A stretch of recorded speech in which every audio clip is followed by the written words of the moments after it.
Salaamu calaykum waraxmatullaahi tacaala wabarakaatu. Kulanti wacan oo wanaagsan daawadayaal kusoo dhawaada wararka caalamka iyo Soomaalida kuwoodii ugu dambeeyay ee xasaasiga ah. Waxaad kala socotaan Haga Media, baraha aynu ku leenahay Facebook iyo YouTube-ka ayaad si toos ah kala socotaan. Caawa inta badan barnaamijkeena waxaynu diiradda ku saari doonaa xaaladda siyaasadeed ee xasaasiga ah ee dalka, gaar ahaan ra'iisul wasaare Maxamed Xuseen Roble oo si cajiib ah uga jawaabay dalabkii madaxweyne Farmaajo xalay ka soo baxay ee ahaa in gabi ahaanba heshiisyada xukuumadda ay geli karto la hakiyo inta doorashooyinka lagu guda jiro. Roble awoodiisa ayuu muujiyey, maxaa xigi kara? Falanqayn ayaan ku sameyn doonaa xaaladdaasi. Sidoo kale dagaal ayaa ka dhex qarxay ciidamada Itoobiya ee ku sugan gobolka Gado. Amxaaro iyo Tigray ayay u kala baxeen. Wararkii ugu dambeeyay khasaaraha ka dhashay dagaalkaas ayaan eegi doonaa. Maxay ka wada hadleen wasiirka arrimaha dibadda Kenya iyo ra'iisul wasaare Maxamed Xuseen Roble? Mase suuragal baa in Roble uu ka dhabeeyo tuhunka uu Farmaajo qabo ee la xiriira in heshiis aan caadi ahayn uu la saxiixdo Kenya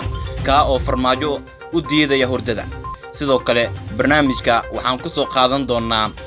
wararkii ugu dambeeyay weerarada Xisbullah ee Israa'iil iyo Sheekh Xasan Nasrullah oo war soo saaray isla markaana warkaasi si weyn uga careysiyay Yahuuda. barnaamijka haddii ay tahay markii ugu horeysay oo aad ka daawanayso baraha aynu ku leenahay Facebook iyo YouTube-ka nagu soo bir. barteena Facebook-ga ayaa inta ugu badan wararkeena ka tabin doonaa iminka wixii ka dambeeya, kana mid noqo kumanaanka kun ee saaxiib ee halkaasi saaxiibada nagula ah. Haga Media mar walba ka dhigo saaxiibka koobaad ee xaqiiqda aad ka xiganayso. aynu ka horeyne tan iyo xalay waxaa isbedel uu ku yimid xaaladii qaboobeed ee siyaasadda dalka, iyadoo mar qura laga war helay madaxweynaha muddo-xileedkiisu dhammaaday Maxamed Cabdullaahi Farmaajo oo soo saaray dekreeto 5 qodob ka koobneed oo uu ku sheegayo in wax heshiis ah oo xagga dhaqaalaha, amniga iyo siyaasadda ahba xukuumadda aysan geli karin ilaa doorashooyinka laga baxayo. waxaana uu ku sababeeyay Farmaajo arrinta in la ilaalinayo hantida dadweynaha. dad badan oo siyaasaddiisa taageersan ayaa waxa ay hoosta ka xariiqeen in tani ay tahay inuu iska ilaalinayo hantida dadweynaha in la boobo, isla markaana gool siyaasadeed laga dhaliyo oo uu Roble heshiisyo wanaagsan la saxiixdo dowladda Kenya oo wasiirkeeda arrimaha dibadda maanta ay ka degtay magaalada caasimadda ee Muqdisho.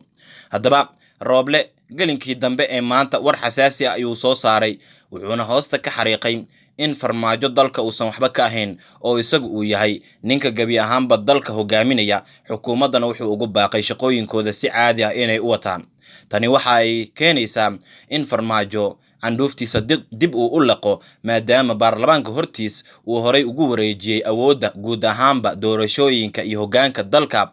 ra'iisul wasaarihiisa Maxamed Xuseen Roble. haddaba war murtiyeedka uu soo saaray Maxamed Xuseen Roble ra'iisul wasaaraha muddada xilgaarsiinta waxa uu qornaa sida tan: sida aad la wada socotaan bulshada Soomaaliyeed, dalku waxa uu ku jiraa marxalad adag oo dhammaan hay'adaha dastuuriga ah uu ka dhammaaday muddo-xileedkoodii caadiga ahaa, loona baahan yahay in si xilkasnimo leh looga gudbo dalka marxaladan kala guurka ahna looga gudbiyo. ra'iisul wasaare Maxamed Xuseen Roble iyo xukuumaddiisa ay xilka fulinta ee dalka la wareegtay xilli aad u adkaa oo Soomaaliya ay wajahaysay xiisado gudaha iyo dibadda ah, kuwaas oo keenay in lagu sigto in dalka uu ku noqdo burbur iyo colaad sokeeye. ra'iisul wasaaruhu isaga oo maanka ku haya mas'uuliyadda qaran ee saaran waxa uu dadaal weyn ku bixiyey sidii dalka looga badbaadin lahaa marxaladaas adag, wuxuuna u howlan yahay sidii loo dadejin lahaa guud ahaanba xaaladda doorashada, loona dejin lahaa xiisadaha gudaha iyo dibadda iyadoo la ilaalinayo danaha shacabka Soomaaliyeed. ra'iisul wasaaraha iyo golihiisa wasiiradu waxay ku guuleysteen 10 bilood kadib in Muqdisho isbedel weyn in uu muuqdo muuqaalka guud ahaanba qarannimada Soomaaliya oo isbedel weyn uu ku yimid, isla markaana tani ay tahay miro wanaagsan oo shacabka Soomaaliyeed ay guran karaan. tallaabooyinka xalinta mushkiladaha gudaha ee uu qaaday ra'iisul wasaaruhu waxaa ka mid ah hagaajinta wada shaqaynta dowladda dhexe iyo dowladaha xubnaha ka ah, furista masraxa siyaasadda si siyaasiyiinta Soomaaliyeed ee leh hanka loogu diyaariyo jawi xasiloon oo ay aamini karaan, dhisidda kalsoonida bulshada ee hanaanka doorashooyinka iyo wada shaqaynta saaxiibada beesha caalamka ee na garab taagan. si la mid ah arrimaha diblomaasiyadda ra'iisul wasaaraha isaga oo garowsan in aanay Soomaaliya wax dan ahi ugu jirin in uu xumaado xiriirka ay la leedahay dariskeeda iyo dunida inteeda kale wuxuu dadaal ku bixiyay in Soomaaliya ay cilaaqaad ku dhisan sinaan la yeelato dalalka muhiimka u ah isagoo socdaal ku tagay dalka aynu walaalahanahay ee Djibouti sida oo kale wuxuu wada hadallo la bilaabay dalka Kenya iyo qaar ka mid ah wadamada Carabta kuwaas oo ay nagala dhaxeeyaan xiriirada diblomaasiyadeed amni ganacsi waxbarasho ama martigeliya qaxooti iyo dad Soomaaliyeed oo deganaansho ku leh kuwaas oo ay mas'uuliyad ka saaran tahay dowladda Soomaaliya waxaa xusid mudan in wadaxaajoodyada lagu hagaajinayo xiriirka dibadeed ee Soomaaliya ay yihiin kuwa dhowraya madaxbannaanida iyo siyaasadda qaranka Soomaaliyeed oo waajib dastuuri ah uu ka saaran yahay ra'iisul wasaaraha iyo xukuumaddiisa dhanka kalena xeerinaya danaha shacabka Soomaaliyeed meel kasta oo ay joogaan iyo dhimista nooc kasta oo ay nacayb iyo colaad uga maarmi karaan guud ahaanba shacabka Soomaaliyeed dadaalada kor ku xusan waxay marayaan meel wanaagsan oo u baahan in horey loo sii wado iyada oo yoolka uu yahay in ra'iisul wasaaraha uu gaarsiiyo kuna wareejiyo xukuumadda dhalan doonta Soomaaliya xasilooni nabad ah oo xiriir wanaagsan la leh dariskeeda iyo dunida inteeda kale haddaba iyada oo ay socdaan shaqooyinkaas wanaagsan ayay soo muuqatay baahida loo qabo jihaynta qaabka xilgudasho ee hay'adaha dowladda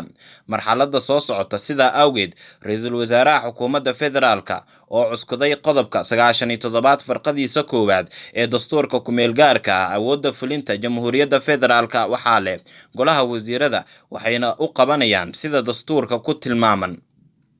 waana in hay'adaha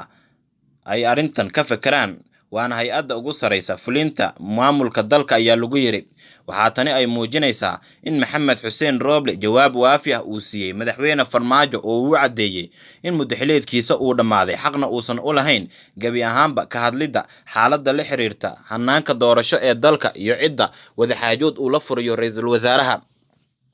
arrintan lama oga jawaabta uu ka bixin doono madaxweyne Farmaajo oo dadka siyaasaddiisa ka soo horjeeda ay ku xantaan inuu yahay kaligii taliya doonaya in amarkiisa oo kaliya la dhageysto dhinaca kalena haddii aynu eegno dagaal ayaa ka dhex qarxay ciidamada Ethiopia ee ku wada sugan gobolka Gado isla markaana waxay u kala baxeen qoomiyadaha Amxaarada iyo Tigreega wararka laga helayo magaalada Baardheere ee gobolka Gado ayaa sheegaya in halkaasi israasaaseen ay ku dhex martay ciidamo ka wada tirsan kuwa Ethiopia ee ka mid ah howlgalka midowga Afrika ee Soomaaliya ee AMISOM inta la xaqiijiyay laba askari oo ka tirsan ciidamada Ethiopia ayaa ku dhintay israasaaseenta dhex martay ciidamada Ethiopia taasi oo socotay dhowr daqiiqo sida ay ogaadeen warbaahinta israasaaseenta ayaa ka dhalatay khilaaf soo kala dhex galay askarta Ethiopia ee AMISOM wuxuuna khilaafka salka ku hayaa colaadda ka jirta dalkooda oo u dhaxaysa Tigray iyo ciidamada Amxaarada oo markan u muuqda in ay fooda isdareen labada askar ee isdishay ayaa ka soo kala jeeda qoomiyadahan isla markaana colaadoodu waxa ay soo gaartay gudaha dalka Soomaaliya iyaga oo is ugaarsanaya ciidamo badan oo kala qoomiyad ah ayaa ku sugan gudaha dalka Soomaaliya waxaana xiisadda colaadda ka jirta gobolka Ethiopia ay noqotay in guud ahaanba Ethiopiaanka meel kasta oo ay joogaan saameyn gaar ah ay ku yeelato ra'iisul wasaare Maxamed Xuseen Roble ayaa waxa uu qaabilay wasiirka arrimaha dibadda ee dalka Kenya oo booqasho rasmi ah ku soo gaartay caasimadda Muqdisho madaxa xukuumadda xilgaarsiinta Maxamed Xuseen Roble ayaa xafiiskiisa ku qaabilay wasiirka arrimaha dibadda Kenya Rachel Omamo taasi oo shaacisay in ay muhiim u tahay in xilligan Muqdisho ay soo booqato qoraal ka soo baxay xafiiska ra'iisul wasaaraha ayaa lagu sheegay in Roble marnaba uusan ka tallaabsan doonin go'aanka lagu sugayo maxkamadda caalamiga ah ee cadaaladda adduunka go'aanka ugu dambeeya ee ay ka qaadanayso arrinta kiiska badda isla markaana uu ku adkeysanayo in murankaas aan la gelin karin wax wada hadal ah xukuumadda Soomaaliya waxay adkeynaysaa in dacwadda muranka badda ee u dhaxeeya Soomaaliya iyo Kenya go'aankeeda laga sugayo maxkamadda caalamiga ah iyo cadaaladda adduunka ayaa lagu yiri qoraalka sidoo kale waxaa qoraalka lagu sheegay Roble iyo Omamo inay ka wada hadleen sare u qaadida iyo xoojinta xiriirka diblomaasiyadeed ee u dhaxeeya labada dal ee dariska ah ee Soomaaliya iyo Kenya Ra'iisul Wasaare Roble ayaa wasiirka arrimaha dibadda Kenya ka gudoomay casuumad rasmi ah oo uu ka helay madaxweynaha dalka Kenya Uhuru Kenyatta si uu booqasho ugu tago caasimadda Nairobi wadahadalada dhinacyadan ay la yeeshaan. Madaxweyne Farmaajo ayaa isku dayay in uu naafeeyo isku dayga Roble uu wadahadal kula furi karo madaxweynaha dalka Kenya Uhuru Kenyatta. Hase ahaatee waxaa la sheegay in tani ay muujinayso in Roble rajadiisa siyaasadeed kor ay u kacday, awoodiisana iminka uu dareemay. Xagga iyo Xisbullahna haddii aynu eegno, wadaadka caanka ah ee Nasrallah ayaa isagu waxa uu war ka soo saaray arrinta ku saabsan duqeymaha isdaba joogga ah ee maalmihii ugu dambeeyay socday. Hogaamiyaha kooxda Xisbullah ee dalka Lubnaan Sheekh Xasan Nasrallah ayaa Sabtidii sheegay in kooxdiisa ay dooratay inay duqeymaha Israa'iil uga jawaabto gantaalo lagu tuuray dhul bannaan, balse ay ficiladooda ka sii dari karaan mustaqbalka. Lama soo warin wax duqeymo ah oo dhacay Sabtidii maanta, inkastoo xaalad xasilooni aan caga badan ku taagnayn halkaasi laga dareemayo. Jimcihii Xisbullah ayaa gantaalo ku tuurtay dhinaca ciidamada Israa'iil, taasi oo dhalisay in Israa'iil ay iyana weerarto koonfurta Lubnaan. Labada dhinac ayaa gantaaladooda la beegsaday dhul bannaan, taasi oo muujisay inaysan doonayn in xaaladda ay kasii daraan. Laakiin dadyowga waxaa soo wajahay labada dhinacba cabsi aad u xooggan oo la xiriirta in gantaaladaasi ay ku dul habsadaan. Guud ahaanna waa naga intaa barnaamijka Soomaaliya iyo siyaasadda. Haga Media ayaad kala socoteen baraha aynu ku leenahay Facebook iyo YouTube-ka. Intaynu dib ugu kulmi doono barnaamijkan kan xiga. Nabadgelyo.